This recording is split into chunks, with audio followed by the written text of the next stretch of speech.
Friends, welcome to cook with SG channel. இன்றைக்கி நம்ம என்ன பார்க்க போகிறோம்னா, பனங்கிழங்கு எப்படி வேவிக்கலாங்கிறத பார்க்கலாம்.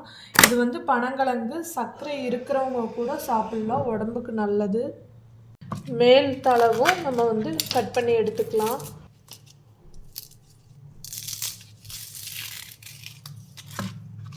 கீழே தளவும்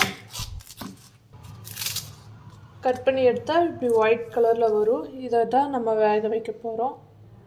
வேக வைக்கல கூட நம்ம 2 பல்லு பூண்டை போட்டுக்கலாம். அதுக்காக பூண்டை வந்து நல்லா நம்ம இடித்து எடுத்துக்கலாம். இப்போ இடித்து எடுத்தோடனே நம்மளுக்கு நல்லா பூண்டு வந்து நல்லா தட்டி எடுத்துருக்கோம். பனங்கிழங்க நம்ம தொளிச்சு எடுத்தோம்னா இந்த மாதிரி ஒரு நல்லா ஒயிட் கலரில் இருக்கும். இதை வந்து நீங்கள் பனங்கிழங்கு ரொம்ப பெருசாக இருந்தால் கட் பண்ணி எடுத்துக்கலாம்.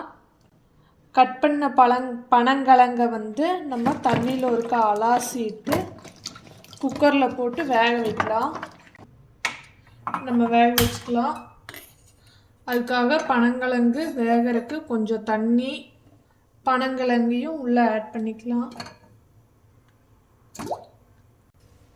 பனங்கிழங்கு வந்து நம்ம குக்கருக்கு அளவாக இருக்கிற மாதிரி கட் பண்ணி போட்டிருக்கோம். இது கூட வந்து மஞ்சத்தூள், உப்பு ஆட் பண்ணிக்கலாம். 1/4 டீஸ்பூன் மஞ்சத்தூள், கல்லுப்பு தேவைக்கேற்ப, தட்டி வச்ச பூண்டை உள்ளே ஆட் பண்ணிக்கலாம். இதோட மூடி போட்டு ஒரு 15 விசில் விட்டு எடுத்துக்கலாம். அப்போ தான் நல்லாயிருக்கும். 15 விசில் வந்துருச்சு.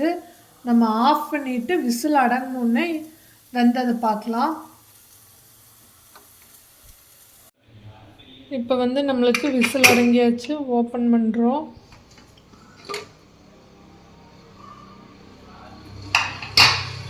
நல்லா வெந்துருச்சு.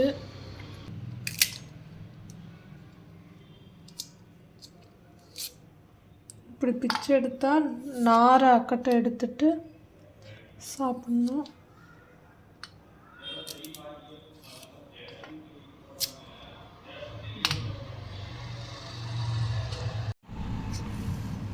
பனங்கிழங்கு இப்படி பிரித்து எடுத்தோம்னா உள்ளே ஒரு குச்சி மாதிரி இருக்கும்.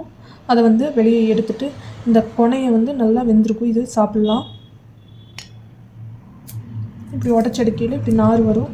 இதை எடுத்துட்டு இப்படி தான் சாப்பிட்ணும்.